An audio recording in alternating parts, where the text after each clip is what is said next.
Kolkata RG Kaur ആശുപത്രിയിൽ ബലാത്സംഗത്തിനിരയായി കൊല്ലപ്പെട്ട യുവതിയെ കൊലപ്പെടുത്തിയ പ്രതിക്ക് ജീവപര്യന്തം തടവ് ശിക്ഷാവിധി പുറത്തു വരുന്നു. അതിന്മേലുള്ള വാർത്തയാണ് നമ്മൾക്ക് ഇനി വരേണ്ടത്. ഏറ്റവും പ്രധാനപ്പെട്ട വാർത്തയാണ് കൊൽക്കത്ത RG കൗർ ആശുപത്രിയിലെ ജൂനിയർ ഡോക്ടറെ ബലാത്സംഗം ചെയ്ത് ക്രൂരമായി കൊലപ്പെടുത്തിയ കേസിലെ പ്രതിക്ക് ജീവപര്യന്തം തടവ് ശിക്ഷ വരുന്നു എന്നുള്ള വാർത്തയാണ് പുറത്തു വരുന്നത്. അതിന്മേലുള്ള വിധി പ്രസ്താവന ഇപ്പോൾ പ്രത്യേക കോടതി നടത്തിയിരിക്കുന്നു. അതിൻ്റെ കൂടുതൽ വിശദാംശങ്ങൾ നമുക്ക് അറിയേണ്ടതുണ്ട്. കൊൽക്കത്ത RG കൗർ ആശുപത്രിയിലാണ് ജൂനിയർ ഡോക്ടറായിട്ടുള്ള 31-കാരിയെ ക്രൂരമായി ബലാത്സംഗം ചെയ്ത് കൊലപ്പെടുത്തിയത്. ഇതിന്മേലുള്ള പ്രതിയെയും അറസ്റ്റ് ചെയ്തിരുന്നു. പ്രതിക്ക് പരമാവധി ശിക്ഷ നൽകണമെന്നുള്ളത് തന്നെയായിരുന്നു CBI കോടതിയുടെ പ്രധാനപ്പെട്ട ആവശ്യം. ഈ ആവശ്യം ഉന്നയിച്ചാണ് കോടതിയിൽ അവർ കുറ്റപത്രവും സമർപ്പിച്ചതും. ഈ കൃത്യമായി ഈ കേസിൻ്റെ വിധിയിലാണ് ഈ കേസിലാണ് ഇപ്പോൾ ശിക്ഷാവിധി പുറത്തു വരുന്നത്. പ്രതി സഞ്ജയ് റോയ് കുറ്റക്കാരനാണ് എന്ന് സിയാൽദ അഡീഷണൽ ജില്ലാ സെഷൻസ് കോടതി കഴിഞ്ഞ ദിവസം കണ്ടെത്തിയിരുന്നു. ആ കോടതിയിൽ നിന്നാണ് ഇപ്പോൾ വിധി വരുന്നത്. പ്രതിക്ക് ജീവപര്യന്തം ശിക്ഷ വിധിച്ചിരിക്കുന്നു. പ്രതി സഞ്ജയ് റോയ് കുറ്റക്കാരൻ തന്നെ. സഞ്ജയ് റോയ്ക്ക് ജീവപര്യന്തം തടവ് എന്നുള്ള ശിക്ഷ ഇപ്പോൾ പുറത്തു വരുന്നു. കൂടുതൽ വിവരങ്ങൾ നന്ദഗോപൻ നൽകുന്നു. നന്ദഗോപൻ, കൂടുതൽ വിവരങ്ങൾ. വിനോദ്, ഇപ്പോൾ കോടതിയിൽ നിന്ന് ലഭിക്കുന്ന ഏറ്റവും പുതിയ വിവരങ്ങൾ അനുസരിച്ച് ഈ അഭയ കേസിലെ പ്രതിക്ക് കൊൽക്കത്ത RG കൗർ ആശുപത്രിയിലെ റേപ്പ് കേസിൽ മായി ബന്ധപ്പെട്ട കേസിൽ പ്രതി സഞ്ജയ് റോയ്ക്ക് കോടതി ഇപ്പോൾ വിധിച്ചിരിക്കുന്നത് ജീവപര്യന്തം തടവ് ശിക്ഷ മാത്രമാണ്. പ്രതിക്ക് തൂക്കുകയറായിരുന്നു പ്രതീക്ഷിച്ചിരുന്നത്. ഇന്ന് രാവിലെയും CBI കേസ് അന്വേഷിച്ച CBIയുടെ അഭിഭാഷകൻ ആവശ്യപ്പെട്ടതും അതുതന്നെയാണ്. പ്രതിക്ക് തൂക്കുകയർ നൽകണം. പ്രത്യേകിച്ച് 31 വയസ്സ് പ്രായം മാത്രമുള്ള പെൺകുട്ടിയായിരുന്നു ഈ ദുരന്തത്തിന് ഇരയായത്. അവർ ഭാവിയിൽ സമൂഹത്തിന് വലിയ അല്ലെങ്കിൽ നന്മകൾ ചെയ്യേണ്ട ഒരു വ്യക്തിത്വമായി വളരേണ്ട കുട്ടിയായിരുന്നു. അതിനാൽ തന്നെ പ്രതിക്ക് തൂക്കുകയർ തന്നെ നൽകണം, വധശിക്ഷ തന്നെ നൽകണമെന്നുള്ള ആവശ്യമായിരുന്നു ഈ കേസ് അന്വേഷിച്ചിരുന്ന CBIയുടെ അഭിഭാഷകൻ ഇന്ന് കോടതിക്ക് മുമ്പാകെ ആവശ്യപ്പെട്ടത്. അതേസമയം ഇപ്പോൾ ഈ additional sessions judge Anirban Das അദ്ദേഹം വിധിച്ചിരിക്കുന്ന ശിക്ഷ ഇപ്പോൾ ജീവപര്യന്തം ആണ്. ഈ പ്രധാനമായും ഇതുമായി ബന്ധപ്പെട്ട കൂടുതൽ വിവരങ്ങൾ വിധി പ്രസ്താവനകൾ ഇനി പുറത്തു വരേണ്ടിയിരിക്കുന്നു. നിലവിൽ ഇപ്പോൾ ഇതുമായി ബന്ധപ്പെട്ട വിവരങ്ങൾ അനുസരിച്ച് പ്രതിക്ക് ജീവപര്യന്തം തടവ് ശിക്ഷ മാത്രമാണ് ലഭ്യമായിട്ടുള്ളത്. മാത്രമല്ല, ഇപ്പോൾ ഈ അഭയയുടെ മാതാപിതാക്കൾ ഇതുമായി ബന്ധപ്പെട്ട പ്രതികരണങ്ങളും നടത്തിയിട്ടുണ്ട്. അതായത് അവർ വ്യക്തമാക്കുന്നത് ഈ വിധിയിൽ തങ്ങൾ തൃപ്തരല്ല, നിയമ പോരാട്ടവുമായി തുടർന്ന് മുന്നോട്ട് പോകുന്നത് തന്നെയാണ്. രാജ്യത്തെ തന്നെ വളരെ കോളിളക്കം സൃഷ്ടിച്ച ഒരു കേസായിരുന്നു ഇത് എന്നുള്ളതാണ്.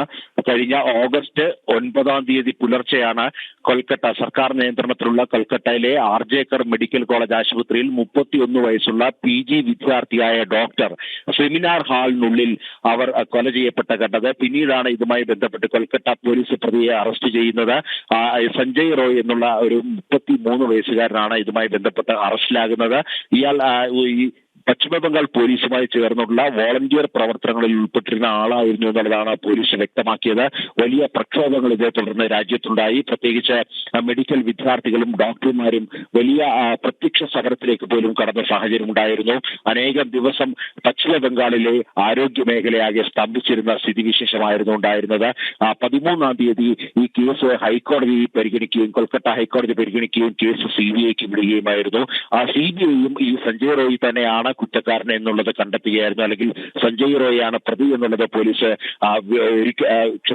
CBI ഒരിക്കൽ കൂടി വ്യക്തമാക്കുകയും ചെയ്തു.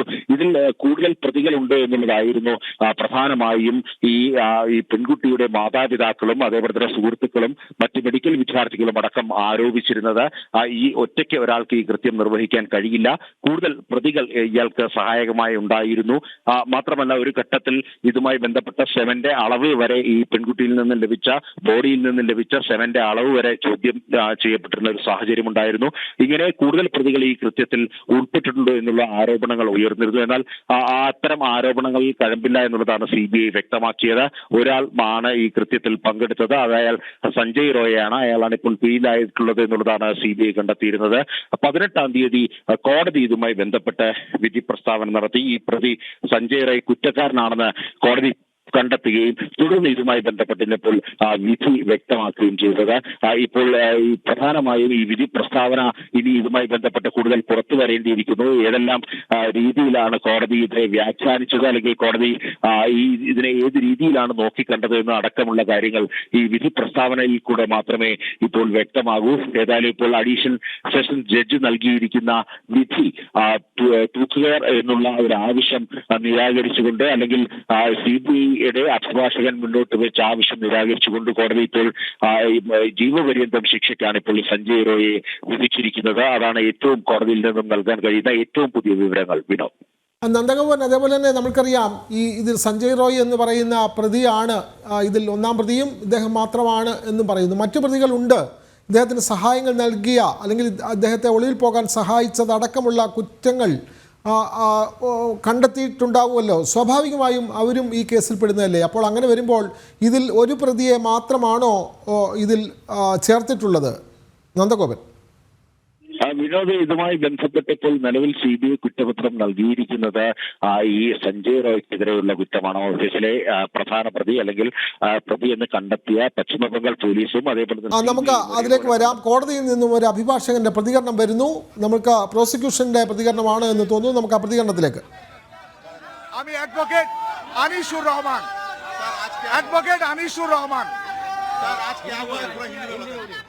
आज जो संजय का जो दोषी साब्यस्त किया था 18 जनवरी 2025 में, जो आज का CBI का चार्जशीट और ट्रायल का बाद आज जो फांसी का जो सवाल उठा था, फांसी नहीं हुआ, उन लोग को आमृत्यु जो कारावास आमृत्यु जेल उनको हुआ, और उसी का साथ साथ फाइन भी हुआ तीनों सेक्शन में। 64 रेप में जावज्जीवन, 66 में आमृत्यु कारावास और 103A जो मर्डर, उसी में भी उनको जावज्जीवन कारावास दिया। एक ही संगे तीनों सेक्शन में फाइन भी किया। एक ही साथ में आपका उनको संजय का जो केस है, राष्ट्रों के स्टेट को डायरेक्शन दिया लर्नेड कोर्ट, जो 10 लाख को और 7 लाख एंड 10 लाख मोट 17 लाख उनको फैमिली को क्षतिपूरण, विक्टिम का फैमिली को क्षतिपूरण देने के लिए निर्देश दिया। सर, आपका नाम? Advocate Anisur Rahman. Thank you.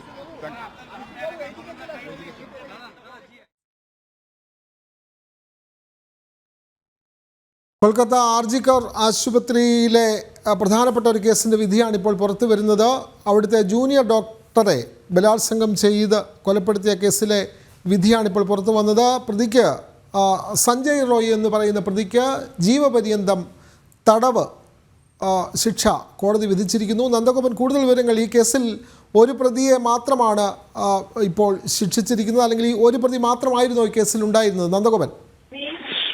Vinod, ഈ പ്രതിക്ക് ജീവപര്യന്തം തടവ് ശിക്ഷ കൂടാതെ 50,000 രൂപ പിഴയും കോടതി വിധിച്ചിട്ടുണ്ട്. എന്നാൽ ഈ പെൺകുട്ടിയുടെ മാതാപിതാക്കൾ, അഭയയുടെ മാതാപിതാക്കൾ വ്യക്തമാക്കുന്നത് ആ പിഴത്തുക തങ്ങൾക്ക് വേണ്ട എന്നുള്ളത് തന്നെയാണ്. ഇപ്പോൾ നിലവിൽ തൂക്കുകയർ നൽകുമെന്ന് ഏവരും കരുതിയിരുന്ന, അല്ലെങ്കിൽ ഇതുമായി ബന്ധപ്പെട്ട് പ്രധാനപ്പെട്ട നിയമ പോരാട്ടങ്ങൾ നടന്ന ഒരു വലിയ കേസാണിത്. അതിനാൽ തന്നെ ഈ പ്രതിക്ക് തൂക്കുകയർ ലഭിക്കുമെന്നുള്ളത് തന്നെയായിരുന്നു ഏവരുടെയും പ്രതീക്ഷ. എന്നാൽ ആ പ്രതീക്ഷകളൊക്കെ തന്നെ അസ്ഥാനത്താക്കിക്കൊണ്ടാണ് ഇത്തരമൊരു വിധി ഇപ്പോൾ ഉണ്ടായിരിക്കുന്നത്. പ്രതിക്ക് ജീവപര്യന്തം തടവ് ശിക്ഷയും 50,000 രൂപ പിഴയുമാണ് അഡീഷണൽ സെഷൻസ് കോടതി മുന്നോട്ട് വെച്ചിരിക്കുന്നത്. നിയമ വ്യവസ്ഥയെ കുരങ്ങ് കളിപ്പിക്കുകയാണ് എന്നുള്ള പ്രതികരണങ്ങളാണ് ഇതിനോടകം തന്നെ വന്നിരിക്കുന്നത്. ഈ കേസിനെ ഒരു സാധാരണ കേസായി കോടതി പരിഗണിച്ചു എന്നുള്ളത് തന്നെയാണ് ഇപ്പോൾ പ്രോസിക്യൂഷന്റെ ഭാഗത്തു നിന്നും പ്രധാനമായും ഉയരുന്ന ആക്ഷേപം. അതേപോലെ തന്നെ ഈ ഇതുമായി ഇതുമായി ബന്ധപ്പെട്ട് കൂടുതൽ അപ്പീലുകൾക്ക് മുന്നോട്ട് പോകുമെന്നുള്ളത് തന്നെയാണ് CBI വൃത്തങ്ങളും നൽകുന്ന സൂചനകൾ. ഏതായാലും ഇതുമായി ബന്ധപ്പെട്ട രാജ്യത്തുടനീളം വലിയ ചർച്ചയായ ഒരു കേസാണ്. കഴിഞ്ഞ ഓഗസ്റ്റ് 9 നടന്ന ഈ ഒരു സംഭവം രാജ്യത്തെ ആരോഗ്യ മേഖലയാക്കി വളരെ സ്തംഭിപ്പിക്കുന്ന തരത്തിലുള്ള രീതിയിലുള്ള പ്രക്ഷോഭങ്ങളിലേക്ക് മറ്റും കടന്നിരുന്നു. പ്രത്യേകിച്ച് ഡോക്ടർമാരും അതേപോലെ തന്നെ ജൂനിയർ ഡോക്ടർമാരും മെഡിക്കൽ വിദ്യാർത്ഥികളുമൊക്കെ സമരമുഖത്തേക്ക് ഇറങ്ങി പ്രത്യക്ഷ സമരത്തിലേക്ക് നീങ്ങുന്ന അവസ്ഥയായിരുന്നു. പ്രത്യേകിച്ച് പശ്ചിമ ബംഗാളിൽ അതിന്റെ അലയൊലികൾ വലിയ രീതിയിൽ ബാധിച്ചു. സാധാരണ ആരോഗ്യ മേഖലയിൽ സാധാരണക്കാർക്ക് നൽകുന്ന സേവനങ്ങൾ പോലും ഒരു ഘട്ടത്തിൽ സ്തംഭിക്കുന്ന അവസ്ഥയുണ്ടായിരുന്നു. മാത്രമല്ല ഈ ആർജേക്കർ ആശുപത്രിയുടെ മുമ്പിൽ തുടർച്ചയായി സമരങ്ങൾ മുന്നോട്ട് പോവുകയായിരുന്നു. മെഡിക്കൽ വിദ്യാർത്ഥികളുടെ നേതൃത്വത്തിൽ അനേകം ദിവസമായിരുന്നു ഇതുമായി ബന്ധപ്പെട്ട സമരങ്ങൾ. പിന്നീട് സർക്കാർ നടത്തിയ ഒത്തുതീർപ്പുമായി ബന്ധപ്പെട്ട് ഈ സമരങ്ങൾ അവസാനിപ്പിച്ചെങ്കിലും അത് വീണ്ടും ഇതുമായി ബന്ധപ്പെട്ട പ്രക്ഷോഭങ്ങളിലേക്ക് കടക്കുന്ന കാഴ്ചയായിരുന്നു. അങ്ങനെ രാജ്യത്താകെ ഇന്ത്യൻ മെഡിക്കൽ അസോസിയേഷന്റെ നേതൃത്വത്തിലടക്കം വലിയ പ്രക്ഷോഭങ്ങൾക്ക് കാരണമായ രാജ്യം ചർച്ച ചെയ്ത വലിയൊരു കേസാണിത്. ആ കേസിലാണിപ്പോൾ ഇത്തരമൊരു വിധി ഉണ്ടായിരിക്കുന്നത്. അതായത് ഈ CBI പ്രധാനമായും കണ്ടെത്തിയത് ഈ സഞ്ജയ് റോയ് മാത്രമാണ് ഇതുമായി ബന്ധപ്പെട്ട പ്രതിയെന്നാണ്. ആ പ്രതിക്കാണ് ഇപ്പോൾ കോടതി ജീവപര്യന്തം ശിക്ഷയും അതേപോലെ തന്നെ 50,000 രൂപ പിഴയും വിധിച്ചിരിക്കുന്നത്. സീൽദ കോടതിയുടെ വിധിയിൽ സത്യത്തിൽ യഥാർത്ഥത്തിൽ പൂർണ്ണമായും അതൃപ്തിയാണ് ഈ നിയമ വിദഗ്ധരും മറ്റും രേഖപ്പെടുത്തുന്നത്. ഇതുമായി ബന്ധപ്പെട്ട അല്ലെങ്കിൽ ഈ കേസിന്റെ ഒരു ഗൗരവം പ്രത്യേകിച്ച് കോടതി ഉൾക്കൊണ്ടില്ല എന്നുള്ളത് തന്നെയാണ് പ്രധാനമായും ഉയർന്നു വരുന്നത്. നന്ദൻ സൂചിപ്പിച്ചതുപോലെ തന്നെ ഈ വെള്ളിയാഴ്ചയാണ് സഞ്ജയ് റോയ് കുറ്റക്കാരനെന്ന് കോടതി വിധിച്ചത്. തൂക്കുകയർ ലഭിക്കും അല്ലെങ്കിൽ അത്തരത്തിലുള്ള ഒരു വിധിന്യായമായിരിക്കും, ഏവർക്കും മാതൃകയാവുന്ന ഒരു വിധിന്യായമായിരിക്കും ഉണ്ടാവുക എന്നാണ് പൊതുവെ ഒരു വിലയിരുത്തൽ, നിയമവിദഗ്ധരുടെ അടക്കം വിലയിരുത്തലുണ്ടായതല്ലേ?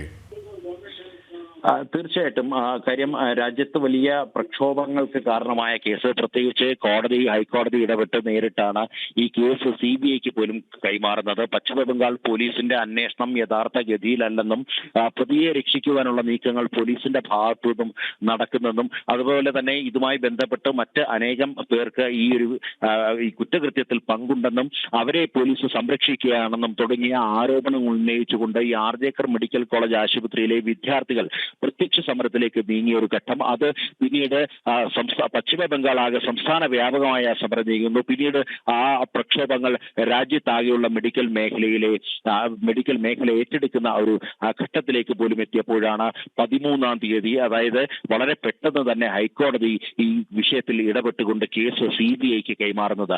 CBI അന്വേഷണത്തിലും ഈ സഞ്ജയ് റോയ് മാത്രമാണ് കുറ്റക്കാരനെന്നാണ് കണ്ടെത്തിയത്. അതേസമയം ക്രൂരമായ ബലാത്സംഗമാണ് നടന്നതെന്ന് ഈ ഏതായാലും നന്ദൻ തുടരുക. ഇപ്പോൾ ജിഷ്ണു കൃഷ്ണൻ കൂടി ചേരുകയാണ്. ജിഷ്ണു, ഇവിടെ ഈ ഭാരതീയ ന്യായ സംഹിത 64-ാം വകുപ്പ്, ഒപ്പം അത് പ്രകാരം 10 വർഷത്തിൽ കുറയാത്ത തടവ് ശിക്ഷ അല്ലെങ്കിൽ 66 വകുപ്പ് പ്രകാരം 25 വർഷമോ അല്ലെങ്കിൽ വധശിക്ഷയോ ലഭിച്ചേക്കാം എന്നുള്ള ഒരു വിലയിരുത്തലാണ് നിയമവിദഗ്ധരടക്കം മുന്നോട്ട് വച്ചത്. ഇപ്പോൾ പ്രതിക്ക് ജീവപര്യന്തമാണ്, അപൂർവങ്ങളിൽ അപൂർവമല്ല എന്ന രീതിയിലുള്ള ഒരു വിധിന്യായവും കോടതിയുടെ ഭാഗത്തിനുണ്ടായിട്ടുണ്ട്. ഈ കോടതി വിധിയുടെ മറ്റു വിശദാംശങ്ങൾ എന്തൊക്കെയാണ്? രാജ്യത്ത് നടക്കിയ കേസിലാണ് ഇപ്പോൾ സിയാൽദ കോടതിയിൽ നിന്ന് നിർണായകമായ ശിക്ഷാവിധി പുറപ്പെടുവിച്ചിട്ടുള്ളത്. KP ചൂണ്ടിക്കാട്ടിയതുപോലെ പ്രോസിക്യൂഷൻ വാദിച്ചതുമൊപ്പം നിയമവിദഗ്ധരും ചൂണ്ടിക്കാണിച്ചിരുന്നത് ഈ കേസ് അപൂർവങ്ങളിൽ അപൂർവമായി പരിഗണിച്ചുകൊണ്ട് വധശിക്ഷ പ്രതിക്ക് നൽകും എന്ന ഒരു നിയമവിദഗ്ധരും അക്കാര്യം ചൂണ്ടിക്കാട്ടിയിരുന്നു. ഒപ്പം CBIക്ക് വേണ്ടിയും പ്രോസിക്യൂഷനും ആ കാര്യം തന്നെയാണ് കോടതിക്ക് മുൻപിലേക്ക് വെച്ചിട്ടുള്ളത്. പക്ഷേ CBI ഉന്നയിച്ചിട്ടുള്ള കുറ്റപത്രത്തിൽ ചൂണ്ടിക്കാട്ടിയുള്ള മറ്റു കാര്യങ്ങളെല്ലാം തന്നെ കോടതിക്ക് ബോധ്യപ്പെട്ടു. ഒപ്പം പ്രതി കുറ്റം ചെയ്തിട്ടുണ്ട് എന്ന് തെളിയിക്കാനും പ്രോസിക്യൂഷന് സാധിച്ചു. പക്ഷേ അപൂർവങ്ങളിൽ അപൂർവം എന്ന വാദം കോടതി അംഗീകരിച്ചില്ല. പക്ഷേ പ്രതി ചെയ്തിട്ടുള്ള കുറ്റകൃത്യത്തിന്റെ ക്രൂരത കോടതിക്ക് ബോധ്യപ്പെട്ടു. അതുകൊണ്ട് തന്നെയാണ് ജീവപര്യന്തം ഒപ്പം ജീവാന്ത്യം വരെ മരണം വരെ ജയിലിൽ തുടരണം എന്നുള്ളതാണ് ഇപ്പോൾ ഈ ശിക്ഷാവിധിയുടെ വിശദാംശങ്ങൾ പരിശോധിക്കുമ്പോൾ നമുക്ക് മനസ്സിലാക്കാൻ സാധിക്കുന്നത്. CIAL additional chief judicial magistrate കോടതിയാണ് വിധി പ്രഖ്യാപിച്ചിട്ടുള്ളത്. കഴിഞ്ഞ ദിവസം തന്നെ പ്രസ്താവത്തിന്റെ ആദ്യഘട്ടം കോടതി പുറത്തുവിട്ടിരുന്നു. കോടതി പ്രഖ്യാപിച്ചിരുന്നു. അതിൽ പ്രതി സഞ്ജയ് റോയ് കുറ്റക്കാരനാണെന്ന് തെളിയിക്കാൻ പ്രോസിക്യൂഷന് സാധിച്ചു. കോടതിക്ക് അത് ബോധ്യപ്പെട്ടിരുന്നു. ഫോറൻസിക് തെളിവുകൾ നിർണായകമായി, ഒപ്പം സാക്ഷിമൊഴികളും മറ്റ് തെളിവുകളും പ്രതി അതിക്രൂരമായി കുറ്റകൃത്യം ചെയ്തു, ഈ ഡോക്ടറെ പീഡിപ്പിക്കുകയും കൊലപ്പെടുത്തുകയും അതിക്രമിക്കുകയും ചെയ്തു എന്ന് തെളിഞ്ഞിട്ടുണ്ട് എന്നുള്ളത് കോടതി വിധി പ്രസ്താവത്തിന്റെ ആദ്യഘട്ടത്തിൽ തന്നെ വ്യക്തമായിരുന്നു. പിന്നീടാണ് ഇന്നത്തേക്ക് ശിക്ഷ വിധിക്കുന്നതിന് കേസ് മാറ്റിവെച്ചത്. കേസ് പരിഗണിക്കുമ്പോൾ ആദ്യം പ്രതിക്ക് പറയാനുള്ള കാര്യങ്ങൾ കേൾക്കാൻ കോടതി തയ്യാറായിരുന്നു. പ്രതിയായിട്ടുള്ള സഞ്ജയ് റോയ് കോടതിയെ ബോധ്യപ്പെടുത്താൻ ശ്രമിച്ചത് താൻ ഈ കേസിൽ നിരപരാധിയാണ്, താൻ കള്ളക്കേസിൽ കുടുക്കിയതാണ്, ഈ കേസിൽ മറ്റ് പ്രതികളുണ്ട്, യഥാർത്ഥ പ്രതികളുണ്ട്, അവരെ അറസ്റ്റ് ചെയ്യുന്നതിനുള്ള നിയമ നടപടി ഉണ്ടാകണം, താൻ നിരപരാധിയാണ് എന്നൊരു വാദമായിരുന്നു പ്രതി കോടതിക്ക് മുന്നിൽ തന്റെ വാദം ഉന്നയിക്കാനുള്ള അവസരം ലഭിച്ചപ്പോൾ ജിഷ്ണു, ഇവിടെ ഏറ്റവും ശ്രദ്ധേയമാകുന്ന ഈ കൊലപാതകം, ബലാത്സംഗം, മരണകാരണമായ ആക്രമണം തുടങ്ങിയ കുറ്റങ്ങളുടെ ശിക്ഷയാണ് ഇന്ന് വിധിച്ചത്. അതുകൊണ്ട് തന്നെ ഈ അപൂർവങ്ങളിൽ അപൂർവമല്ല എന്ന് കോടതി പറയുമ്പോഴും ഈ ശിക്ഷാവിധി കുറഞ്ഞു പോയിട്ടുണ്ടോ എന്നുള്ള ഒരു വിലയിരുത്തലാണ് പൊതുവെയുള്ളത്. നേരത്തെ നന്ദ സൂചിപ്പിച്ചതുപോലെ തന്നെ അത്രത്തോളം പൊതുസമൂഹത്തിൻ്റെ പ്രതിഷേധം ഉയർന്നു വന്ന ഒരു കേസാണ്. പക്ഷേ കോടതിയെ സംബന്ധിച്ചിടത്തോളം പൊതുസമൂഹത്തിൻ്റെ ആ തരത്തിലുള്ള ഇടപെടലുകൾ കോടതി നിയമപരമായിട്ട് മുഖവിലേക്ക് എടുക്കാറില്ല. നമ്മൾ പല ഘട്ടങ്ങളിലും അത് കണ്ടതുമാണ്. പക്ഷേ എങ്കിലും ഈ 3 കുറ്റങ്ങൾ തെളിഞ്ഞ സാഹചര്യത്തിൽ അത് കോടതി തന്നെ വ്യക്തമാക്കിയതുമാണ്. ഈ ഒരു സാഹചര്യത്തിൽ പോലും ഇത്തരത്തിൽ ജീവപര്യന്തം ശിക്ഷ എന്ന രീതിയിലേക്ക് വരുന്നത് പൊതുസമൂഹത്തിൻ്റെ ഇടയിൽ വലിയൊരു ചർച്ചയാകാനുള്ളൊരു സാധ്യതയുണ്ട് മുന്നിലല്ലേ? ഈ ശിക്ഷാവിധിയിൽ കുടുംബം അപ്പീൽ പോകും എന്നുള്ളത് തന്നെയാണ് മനസ്സിലാക്കുന്നത്. പക്ഷെ അതിനപ്പുറത്തേക്ക് KP ചൂണ്ടിക്കാട്ടിയതുപോലെ ഈ തെളിഞ്ഞിട്ടുള്ള കുറ്റകൃത്യങ്ങളിൽ കണക്കാക്കിയുള്ള ശിക്ഷാവിധിയാണ് കോടതിയുടെ ഭാഗത്തു നിന്നുണ്ടായിട്ടുള്ളത്. നേരത്തെ പറഞ്ഞതുപോലെയും കൊലപ്പെടുത്തണമെന്ന് ഉദ്ദേശിച്ചുകൊണ്ടുള്ള അതിക്രമം, ഒപ്പം ബലാത്സംഗം തുടങ്ങി ഗുരുതരമായ വകുപ്പുകൾ ചുമത്തുകയും അത് ആ കുറ്റം പ്രതി ചെയ്തു എന്ന് കോടതിക്ക് ബോധ്യപ്പെടുകയും ചെയ്തിട്ടുണ്ട്. പക്ഷേ അതിനപ്പുറത്തേക്ക് ഈ കേസിൽ ഈ ഒരു സംഭവം അപൂർവങ്ങളിൽ അപൂർവമായി കണക്കാക്കിക്കൊണ്ട് വധശിക്ഷ നൽകാനാകില്ല എന്ന നിഗമനത്തിലേക്കാണ് സിയാൽദ വിചാരണ കോടതി എത്തിയിട്ടുള്ളത്. അതുകൊണ്ടാണ് ഇത്തരത്തിലൊരു ശിക്ഷാവിധിയിലേക്ക് കോടതി എത്തിയത് എന്നാണ് നമുക്ക് അനുമാനിക്കാവുന്നത്.